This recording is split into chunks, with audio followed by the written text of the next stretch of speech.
Hey, good morning, everyone. We'll be starting in about a minute or two, so we'll let the stragglers log on and if you need a restroom or a cup of coffee before we get going. Now's a good time. So, like I said, about a minute or two.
Hi, and good morning, everybody. We're going to get this show on the road here. First of all, appreciate everyone taking some time out of your morning to check out our tools here that we're going to go through. I think if this is something up your alley where you do anything thermal related, this one's kind of geared towards an electronic cooling environment, but anything thermally related, I think you'll find beneficial, some of the information we cover. My name is Rob Stocklosa. I'm a manufacturing application engineer for TPM, and I'm out of the Raleigh, North Carolina office. Probably most of you I've dealt with in some way, shape, or form, but maybe some of you guys down south haven't met me yet, but we're bound to run into each other. I'm one of the team members that handles some of the simulation products for TPM. So today, like I said, we're going to really focus in on the electronic cooling aspect of the add-on functionality that simulation has. But built into that, I'm going to just go through some of the basics of conjugate heat transfer, the tool sets we have for both environments. And then we'll kind of take a look at, how we use these tools to optimize our designs, make sure that we're getting rid of that heat energy as efficiently as possible. And that's kind of the goal of the presentation. So agenda for today, not too much. It's going to be pretty quick. I do want to take you through a little bit of the overview of the information we're going to be seeing.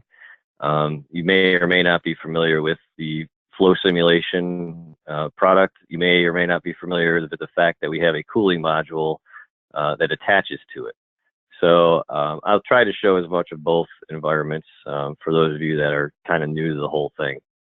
And then, so we'll go through that, just a brief overview of how the tools fit in, and then we'll take a look at the simulation suite of products as a whole, just to make sure. Usually thermal is one of the aspects we're looking at, but a lot of times there's several other design criteria we're trying to meet as well. So I'll show you those tool sets.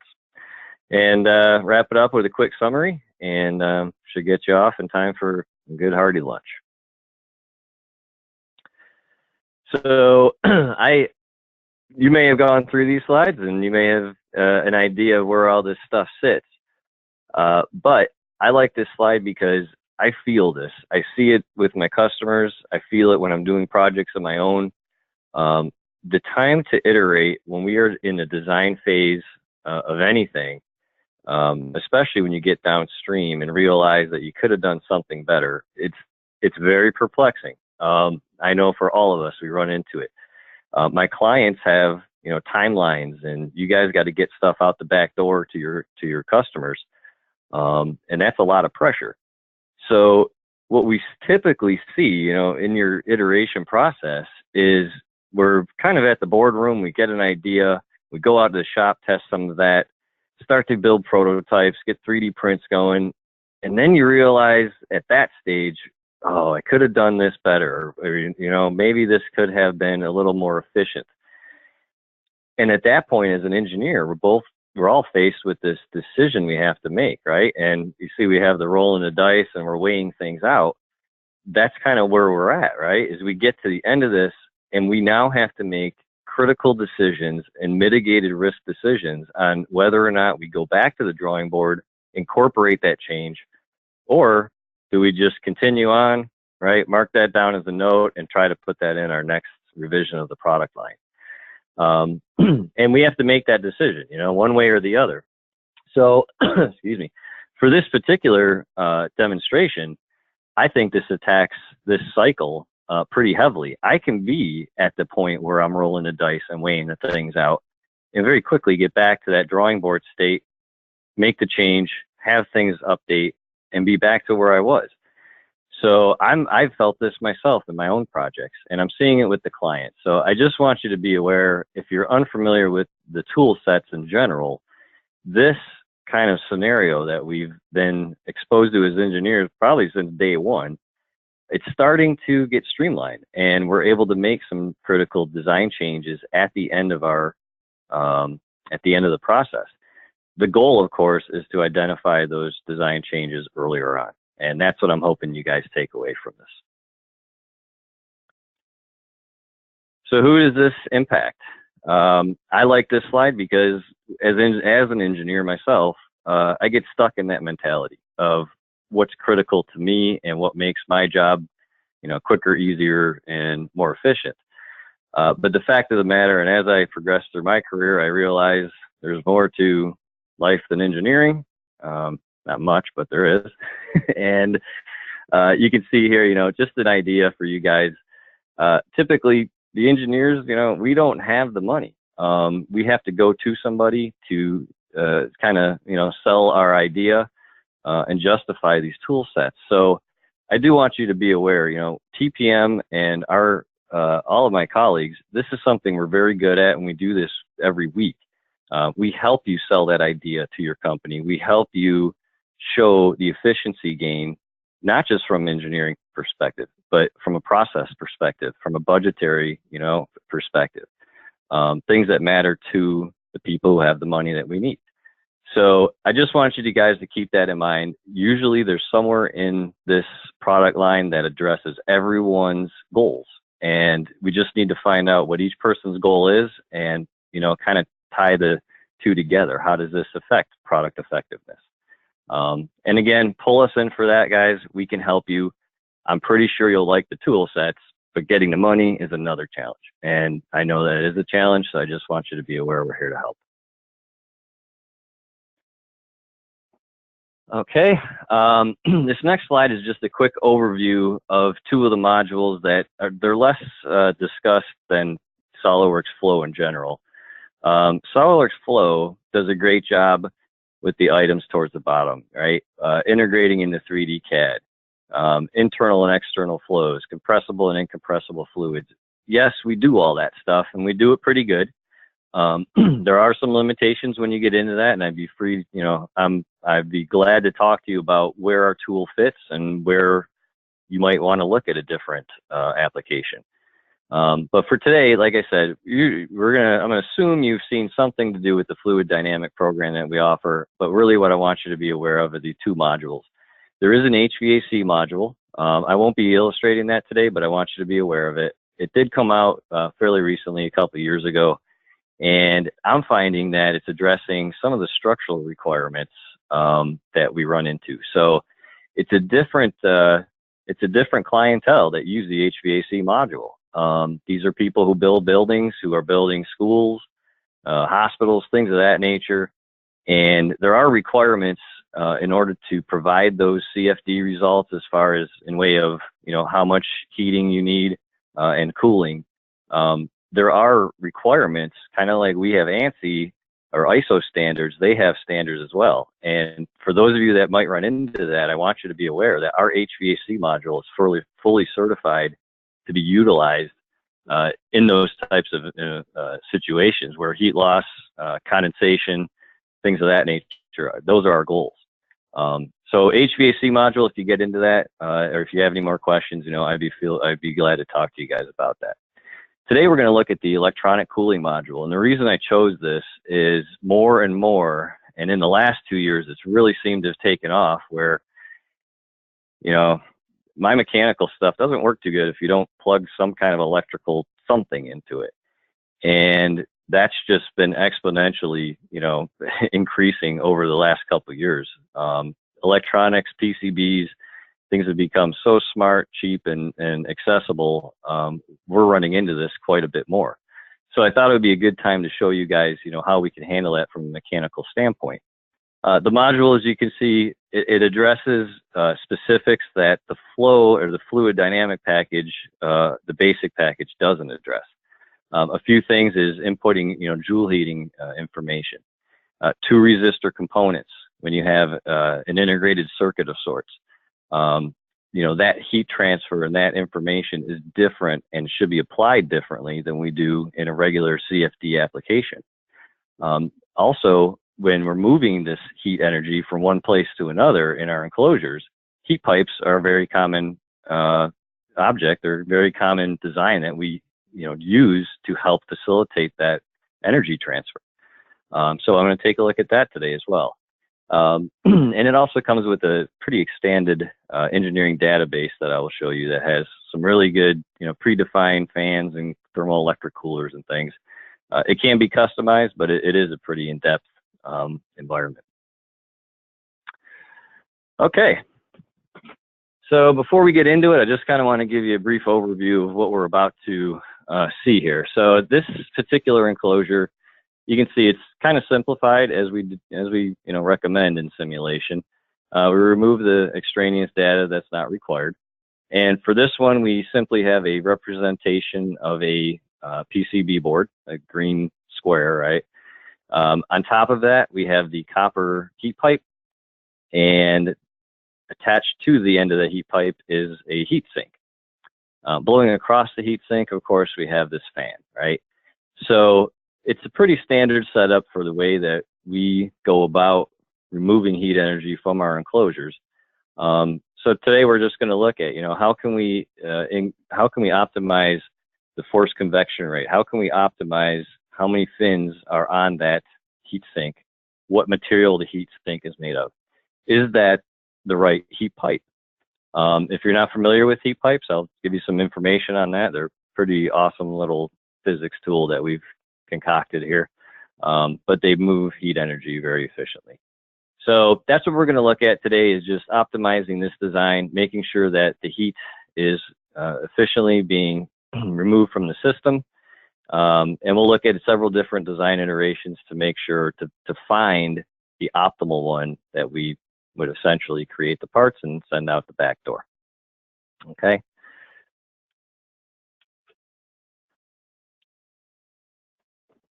All right, so back in SolidWorks, we have here our typical, just a regular assembly. One of the things I'm going to try to incorporate a few ideas for you if you are using fluid dynamics, or if this is not, integrated circuits are not your thing. I want you to draw a parallel to what you do. But one of the common methods that we use in fluid dynamics with SolidWorks is to create configurations. So you can see in this particular assembly, I have several configurations that we've created, and these might just be plausible ideas, right? I want to check out what 10 fins on my heat sink is going to, how's that going to perform? I want to check out how 50 fins on the heat sink is going to perform, yada, yada, yada. So if you have these kind of case conditions where you have an idea of what you want to test, and you want to test for that specific condition, configurations are an excellent method to go about that, because I can create the 5, 10, 20 different scenarios I think are plausible, run them all, capture that data and take a look at what's trending and which way we're going in the positive and which way we're going in the negative direction. So configurations are something we use pretty heavily in simulation because it gives us the capability to create those plausible scenarios. So for this particular one, we're going to go ahead and I'm going to turn on flow simulation. Again, it's integrated into Solidworks interface. So you can see I just simply initiate the add-on. And what that does is it turns on flow simulation. It's going to give me a tab at the top so everything is accessible. And then of course on the side here, move this out of the way. On the side we have our configurations. Now, to draw an analogy between a configuration in SolidWorks Mechanical and our flow package, these are not necessarily configurations. We call these projects. So you can see the projects kind of have a exact replication to the configurations I showed you earlier. So these are attached to that. When I click a 50 fin, project, it's initiating behind the scenes the 50 fin configuration, which sets up the assembly in that condition. And then of course, I'm going to talk about, how to set up the fluid study itself. So these are tied directly into those configurations, and you can see it's a great option when you have, 1 of 10 designs, or you have a couple things you want to just check out to see which way to go with things. So that's how these projects work. Down here in our tree for CFD, you see that we have some inputs. And again, I've preset this up because these can be pretty extensive. But let me discuss how I went about setting that up. The first thing that I would typically do, and I would recommend this to any new users for sure, and if you're a seasoned veteran, this is pretty helpful as well, but we have a nice wizard that kind of walks us through setting up our projects. So units of measure, how we want to call out different, pressures and things of that nature, what type of analysis we have. This information just helps us hone in on where to mesh things, how refined we need to look at little channels and areas in the assembly. Of course, we can turn on different features depending on what we're after. And we would just kind of walk through these, filling out exactly what we need for the project. Again, we have a pretty nice database of existing information that you can just kind of choose from, and apply that to your project. So I recommend the wizard. It's very quick to input our information. And you can see very quickly I'm to the end and I have something set up for myself. So if you haven't engaged in that, I recommend that you take a look at that wizard. So I've gone ahead, I've set up that study.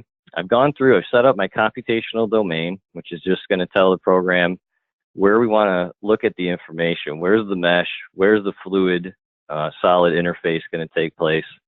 And that's really what we're setting up there. So all this stuff we go through in training if you haven't gone through it, but we're just telling it, look for the data within this box. Most of the time I'm going to work from top to bottom on this. So we'll just kind of work through this. Next thing we see is our materials, which is our components. So the components in here, I can choose to turn on and off things. I could put a human in this and say, don't analyze the human, right? Just like in SolidWorks, we have the same capability to kind of control what is calculated on our screen. But we want to make sure on our solid materials that we apply a material because the mass or the properties that we apply and the thermal properties associated, those are going to be utilized in the calculation. Down here we have our boundary conditions. All right, so boundary conditions, just in this case, it's what goes in and what goes out. Right, we have an inlet flow, and I want to explain to you what we've done here because it's a pretty cool little trick. I am not going to go and find that fan data and figure out what that fan's output is. I'm most likely going to purchase it. I'm most likely going to find a data sheet on the curves associated with it and apply that. And that's what we've done here. I have the information on this fan. I looked it up on our website or whoever we buy it from. And I'm just going to go ahead and simply apply the information that that fan is outputting. So this simplifies things greatly by simply saying there is a volume flow out of that face, and then we give it the information that we pull from that fan's specs.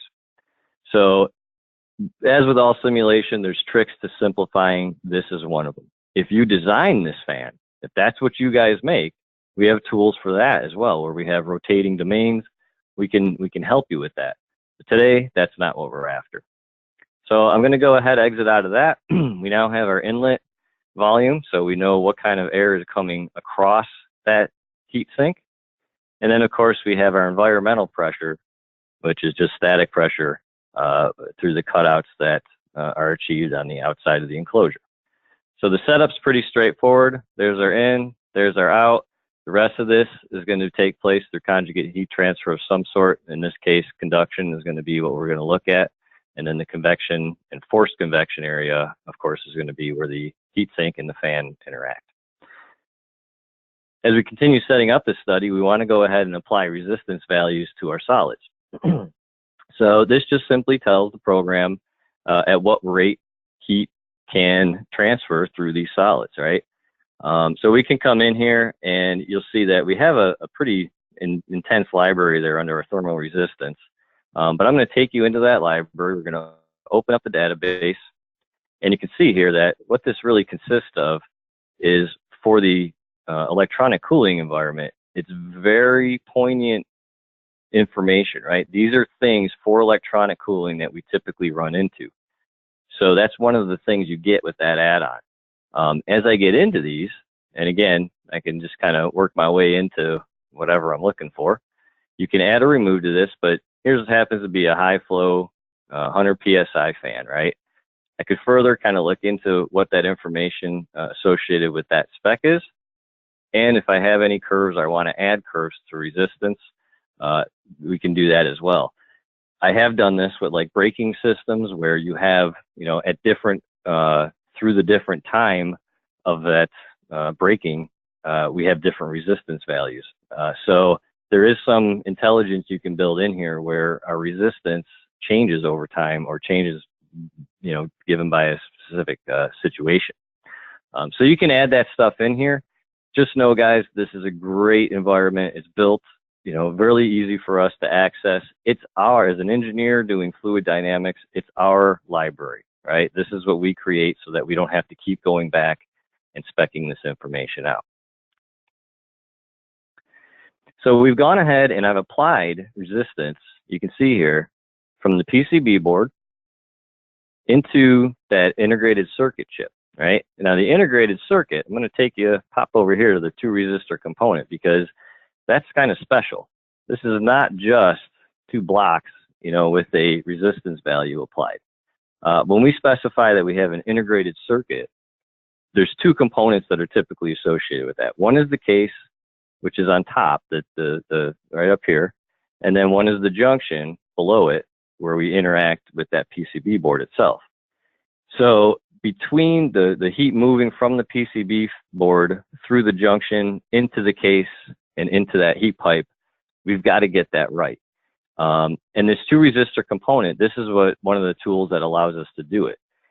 One of the benefits that you won't see if you don't have the electronic cooling module is simply this, guys. When I select on that and I tell it that this is an integrated circuit, it understands the heat flow. It understands that the information, the heat energy is coming up from the bottom and going upward. Basically, these walls on the outside become insulated. So we could probably mimic something like that in fluid dynamic basic program, but you're, again, kind of, you know, working around things.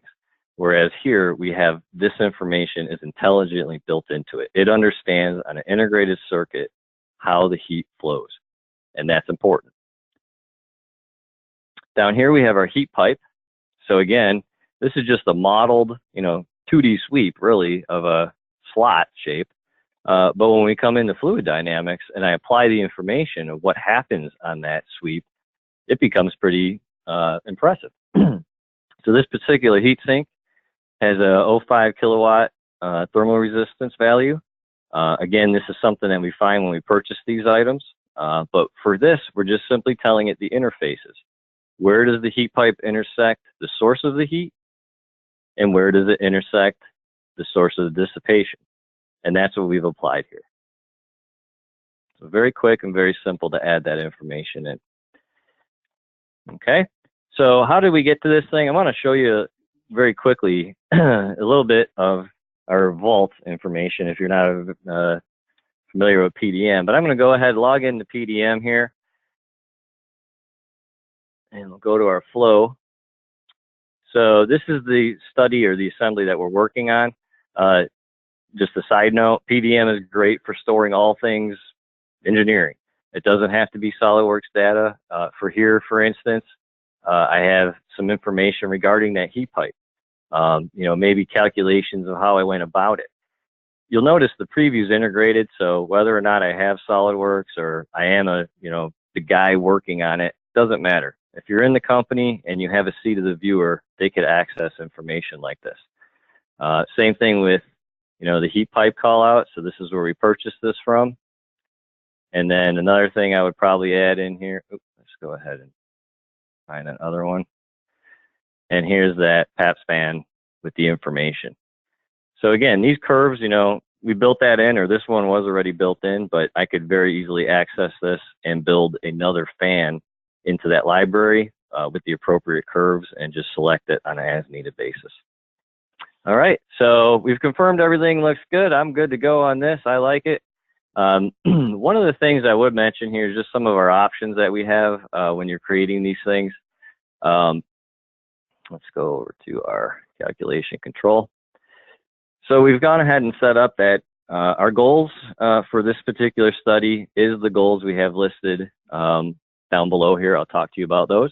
And then we have travels set to an auto. So we don't have a lot that we're really defining of how this thing's supposed to go about calculating it. With solving, just so you know, when you get into the solving area, we do have the meshing in flow is different than meshing in typical simulation environments, in that our meshing in flow can be refined.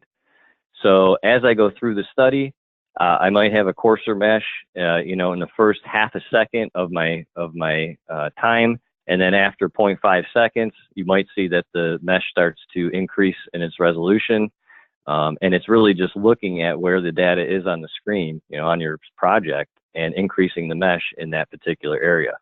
So I would recommend that you look into the refinement option that we have. It's excellent tool. Okay, next thing we're going to take a look at here is running it. So I went ahead and I ran all of these studies because you can imagine it takes a little bit to get through that. So we can check out kind of the different scenarios we have. So after setting these up, the way that we do this, guys, you set this up once. I put in all this information once, and then when I create a project, I can say new project, and I can copy information, or I can create a template where I can utilize an existing setup. So however you go about that, just know I didn't have to go to each one of these and put in all this information. This project was set up in probably about a 5-minute period once I set up the first one. Then it's just kind of propagated with those subtle configuration changes. Okay, so you don't have to do that. Also, if you don't want to copy all of it, just know that you can copy one of these items. If environmental pressure and picking those faces is a hassle, I can copy that particular feature from one project to another. We can also duplicate, just like we duplicate a motion study or things of that nature. So you have several ways to get the information in, efficiently. Like I said, I went ahead and ran these, and as I just kind of double-click through it, you'll see that we have all these different scenarios. The fins change on the heat sink, right? And then we get to our final design, which we found to be the most efficient, which happened to be just lots of fins, a good amount of airflow through there, and everything else kind of stayed the same, which we kind of could have predicted. So we now have this information. What do I do with it, right? Down at the bottom, each one of those studies is going to have some results. I'm going to go ahead and load these.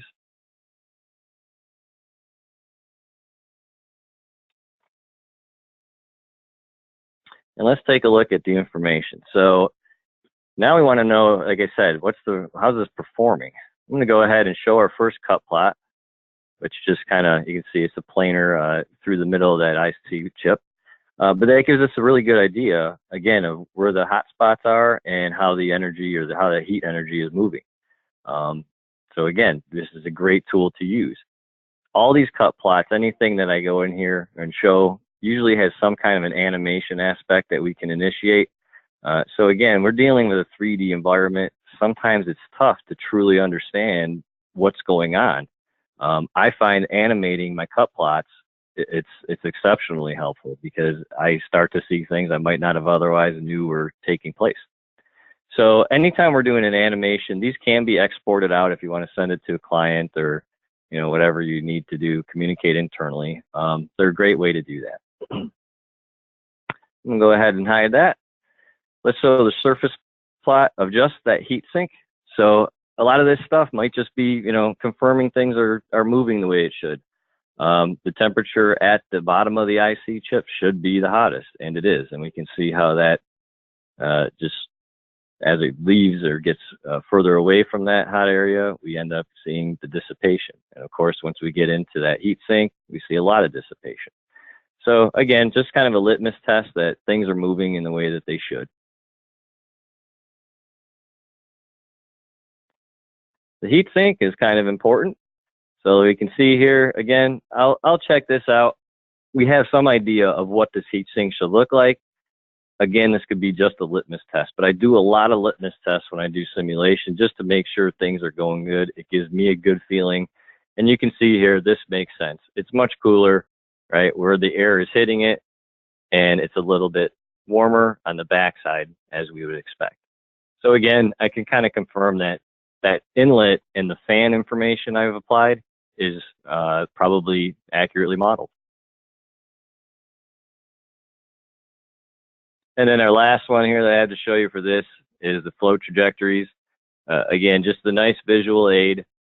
These can be animated and they can be exported out, but these are very, very helpful in identifying different things. If you're looking for turbulent areas, these are helpful in turbulent areas. If you're looking for hot spots, this one's showing me temperature. So again, I can see the temperature of each one of these.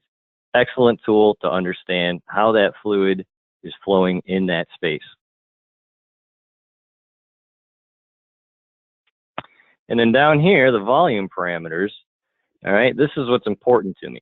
I'm really not concerned with what happens at the heat sink. It has to happen, but my goal is not to get a good heat sink. My goal is to remove the heat and get the coolest chip possible, which happens to be a heat sink is going to be important.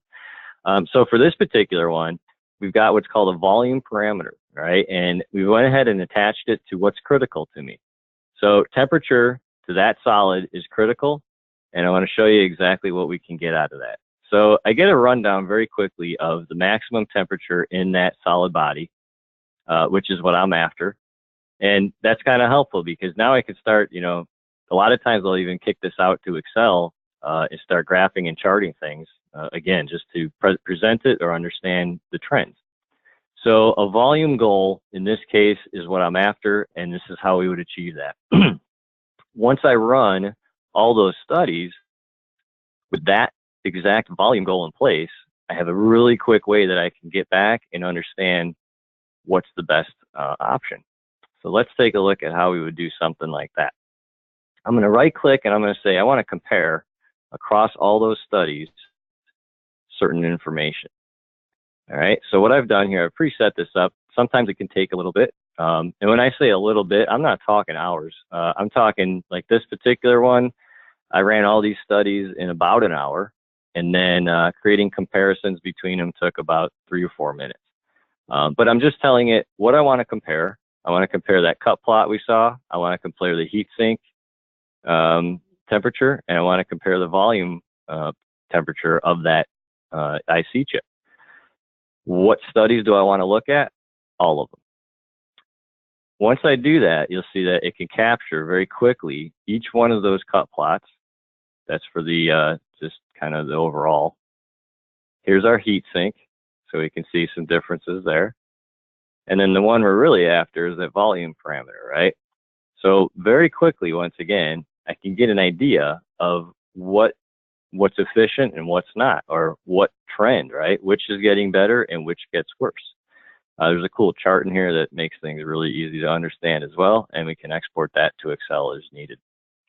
So compare is an excellent tool. I use this quite a bit just to understand the trend. Which way should I spend my time tomorrow, or should our company spend our time?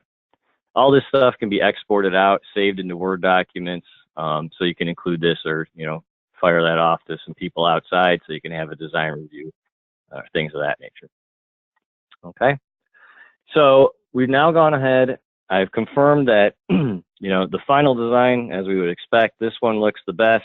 It's got the lightest, the coolest temperatures. So I'm pretty good with that. The next thing I might want to do from a fluid dynamics perspective is we've now gained the fluid dynamic information. I understand from a force convection standpoint, maybe it's radiation you're after. I'm not in this one, but we do that. Whatever you're after, we've got the information that CFD is going to provide us. The next step is typically bringing this in and confirming the components are going to work under these conditions. So there's two things I'm usually going to want to get out of CFD. All right. Before I do anything, this is a super secret trick if you use this, but you have to come over here. I don't know why this is so hidden, but we have to export these results.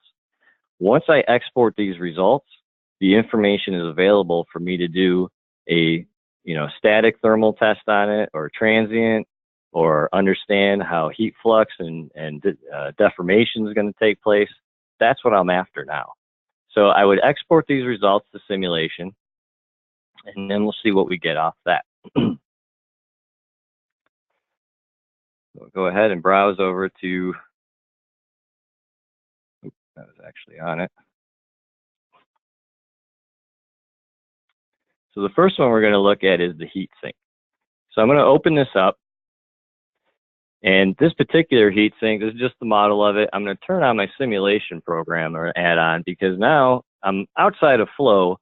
I'm really taking the data from flow, we're capturing that, how fast this energy dissipates, the convective information, and then I'll apply that here. So I've initiated my simulation, and you can see I have created a couple studies here.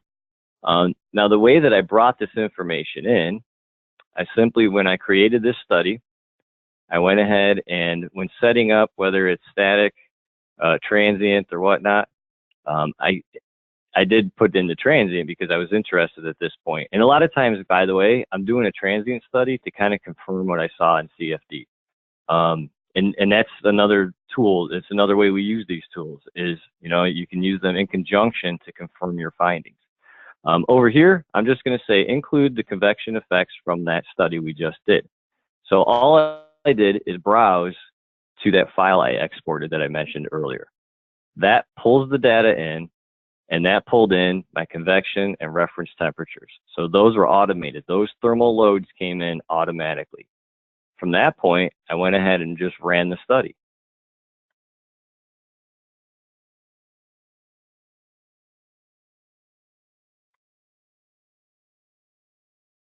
Thought I had one finished in there. I don't know where that went. I'm going to stop that because that one took a while. There we go. So importing thermal loads is that quick, guys. You just simply need to point to that study. You can take different time steps if you're interested in that. But again, I'm pulling this in. I'm now able to understand different temperatures, that this Heatsink is seeing. And of course, depending on your study, this is a thermal study, so I'm getting thermal information, which temperature might be something I was after. And again, if we wanted to make changes, I could make changes to that assembly, get back into that part, and understand the cause and effect to that. So that's one way that I would use my fluid dynamic information, is I just want to understand kind of a steady state or confirm the transient values for those temperatures. The next method that I would typically use in conjunction with CFD is on our heat pipe. And this might be one where I'm not interested in necessarily, let's see here, I wanted to do thermal stress.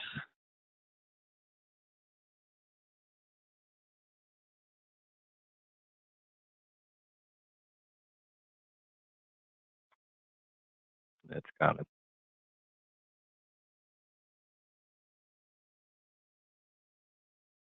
Uh-oh. I'm unditched, guys. I don't know what's slowing down here. Try that again.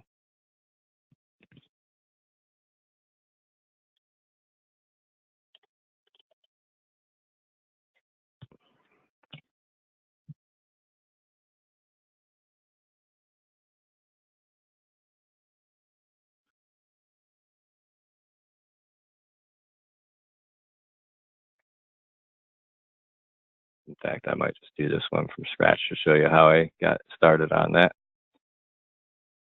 So for this one, again, just to recap this, I'm going to go ahead and open it. I don't know if I got something wrong on that last one, but we're not going to try the same thing twice.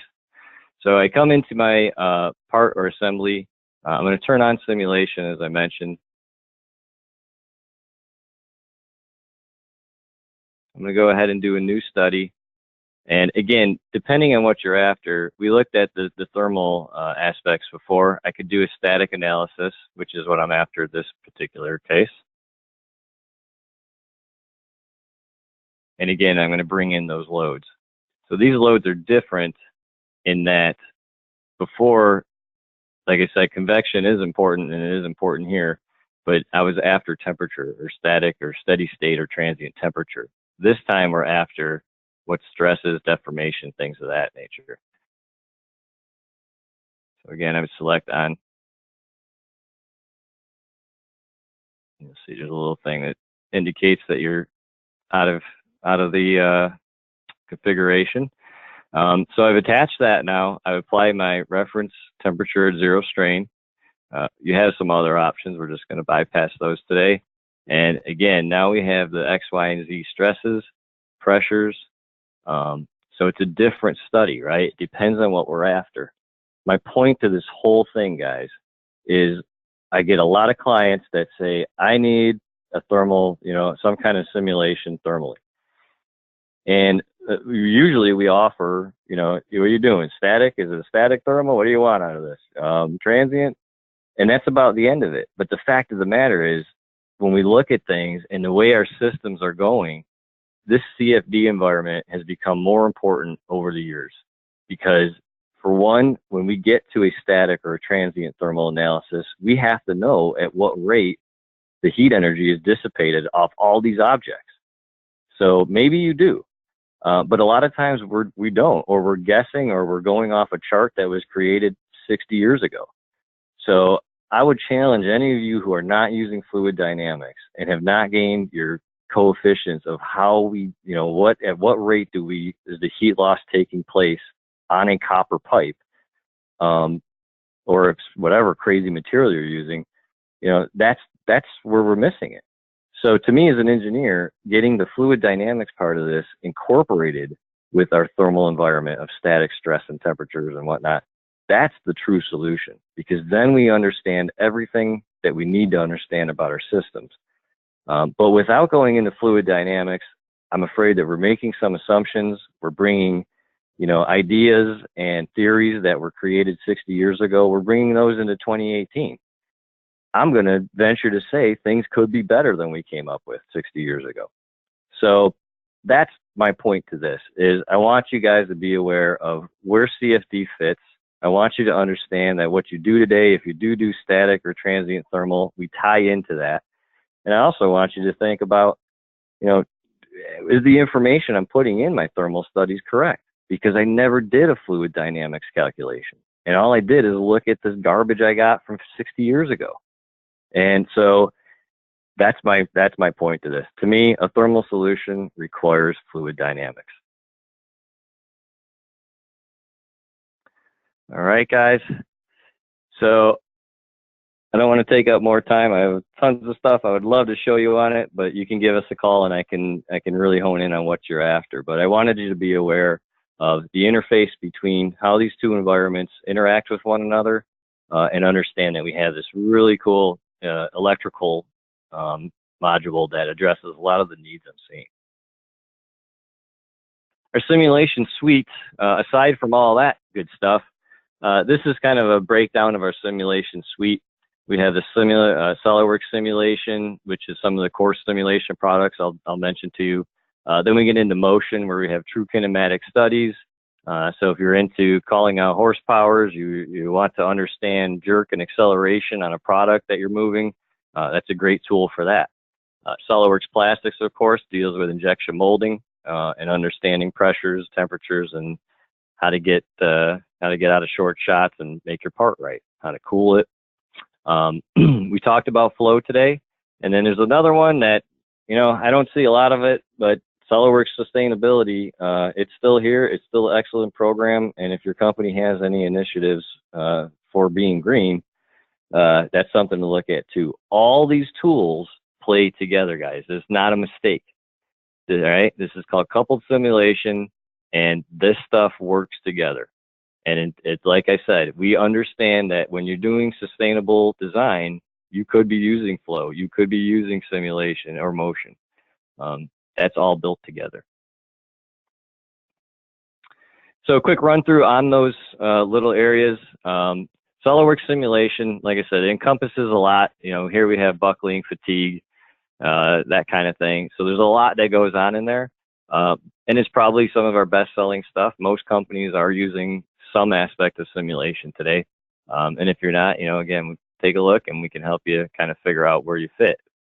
Solidworks Motion, as I mentioned, again, motors, pumps, gears, anything with motion, which a lot of stuff has, it's a great tool for that. We're gaining motion and we're understanding in the assembly environment what kind of stresses this particular bracket in this picture, right, is being exposed to. Down here, this is another one I like to point out. In motion, we can figure out how fast you can get product out, right?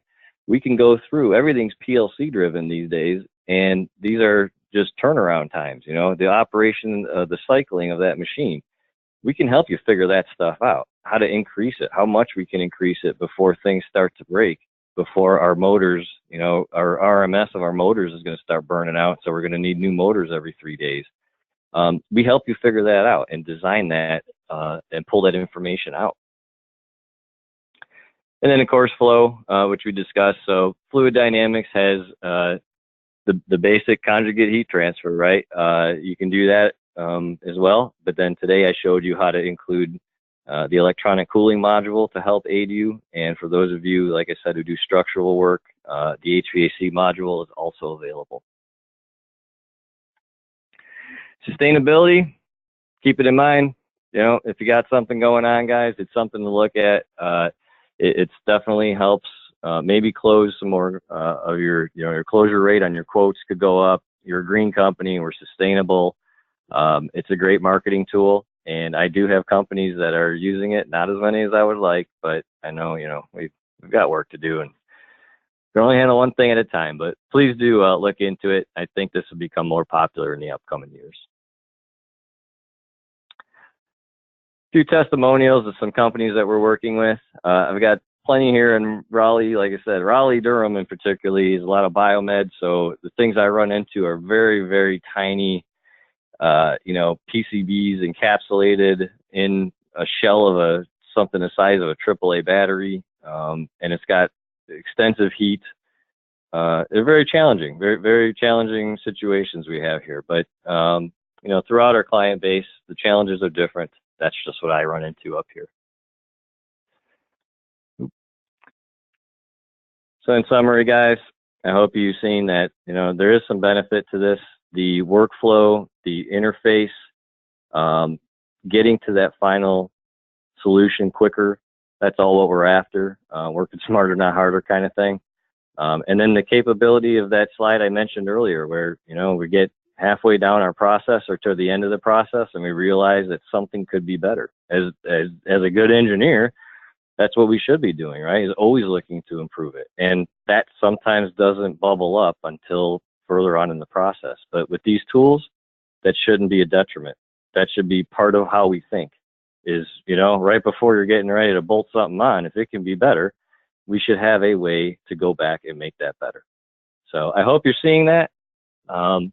I appreciate your time, everybody. Like I said, I'm Rob Stocklosa with TPM. If you have any questions, please feel free to reach out to us. I would love to visit you or have a web meeting or something to discuss any of your simulation needs.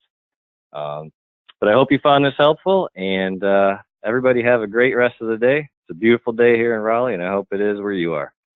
Take care, everyone.